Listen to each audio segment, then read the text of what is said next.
কোন থার্মোমিটার দিয়ে শিশুর জ্বর মাপবেন? অনেক ধরনের থার্মোমিটার আমরা ছোটবেলা থেকে দেখেছি, যে পারদ থার্মোমিটার, যে কাচের। এখন আমেরিকান একাডেমি অফ পেডিয়াট্রিক্স বলছে 5 বছরের নিচে বাচ্চাদের ক্ষেত্রে এই পারদ থার্মোমিটার ব্যবহার করা উচিত নয়।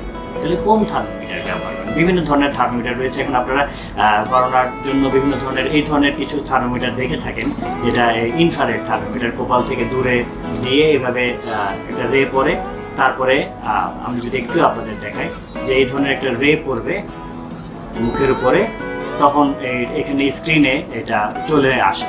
এই ধরনের থার্মোমিটারগুলো কতটা রিলায়েবল না, তবে খুব দ্রুত যারা আমরা চেম্বারে থাকি, খুব অল্প সময়ের জন্য তাপমাত্রা দেখতে হলে এটা আমরা অনেক সময় ব্যবহার করে থাকি। ছোট শিশুদের জন্য বলা হচ্ছে ডিজিটাল থার্মোমিটারটা খুব বেশি উপকারী। একটু ভালো মানের যদি আপনি ডিজিটাল থার্মোমিটার নেন, তাহলে এটা দিয়ে আপনারা শিশুর জ্বর মাপতে পারবেন। কোথায় মাপবেন?